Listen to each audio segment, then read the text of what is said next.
அவர்கள் சபஅத்துன் யுதில்லுஹுமுல்லாஹு ஃபீ தில்லிஹி யௌம லா தில்லு இல்லா தில்லுஹு யௌம லா தில்ல இல்லா தில்லுஹு. 7 நபர்களுக்கு நாளை அல்லாஹ்வுடைய நிழல் கிடைக்கும். கியாமத்துடைய நாளையிலே 7 மனிதர்களுக்கு அல்லாஹ்வுடைய நிழல் கிடைக்கும். அந்த நாளில் எந்த நிழலும் இருக்காது. சூரியன் மிகவும் சமீபத்திலே இருக்கும், அதிகமான சூடுகள் இருக்கும். அப்படிப்பட்ட அந்த நிலையில் 7 வகையான மனிதர்களுக்கு அல்லாஹு தாலா நிழல் வழங்குவான். அல்லாஹுடைய நிழலை அல்லாஹ் வழங்குவான். அதிலே ஒன்று இமாமுன் ஆதில், நீதியாக நடந்து கொண்ட அரசர்.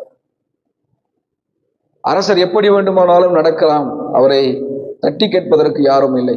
அரசர் நினைத்தால் மக்களை என்ன வேண்டுமானாலும் செய்யலாம். இருந்தாலும் நாளை நம்மை படைத்தவன் முன்னால் நாம் பதில் சொல்ல வேண்டுமே என்ற அந்த பயத்தோடு அவர் நீதியாக நடந்து கொண்ட அந்த அரசர் நீதியாக நடந்ததின் காரணமாக அல்லாஹ் அவருக்கு நாளை மறுமையிலே நிழல் வழங்குவான்.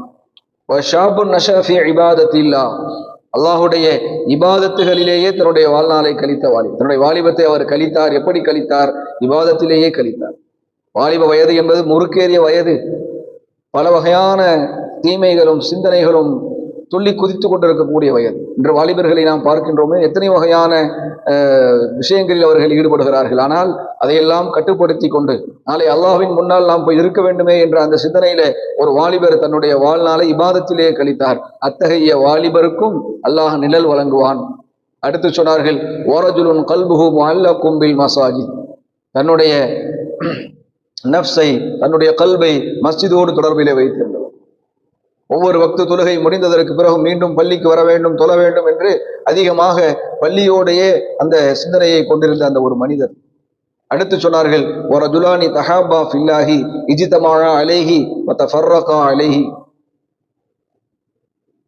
ஒரு மனிதர், 2 மனிதர்கள், அதில் யார் என்று சொன்னால் தஹாபா ஃபில்லா, அவர்கள் சேர்ந்ததும் அல்லாஹ்விற்காகவே சேர்ந்தார்கள். ஒருவரை ஒருவர் நேசித்தார்கள் அல்லாஹ்விற்காக, ஒருவரை ஒருவர் பிரிந்தார்கள் அல்லாஹ்விற்காக. அல்லாஹ்விற்காகவே ஒரு மனிதனை நேசம் கொள்ளுதலும், அல்லாஹ்விற்காகவே ஒரு மனிதனை பெரிதலும், இத்தகைய தன்மை கொண்ட அந்த மனிதருக்கும் நாளை மறுமையிலே அல்லாஹ் தன்னுடைய நிழலிலே நிழல் இடமளிப்பான். அடுத்து சொன்னார்கள், வரஜுலுன் தஅத்துஹு இம்ரஅத்துன் ذات حسن جمال فقال إني أخاف الله. ஒரு அழகான ஒரு பெண், ذات حسن جمال, மிக அழகிய ஒரு பெண்.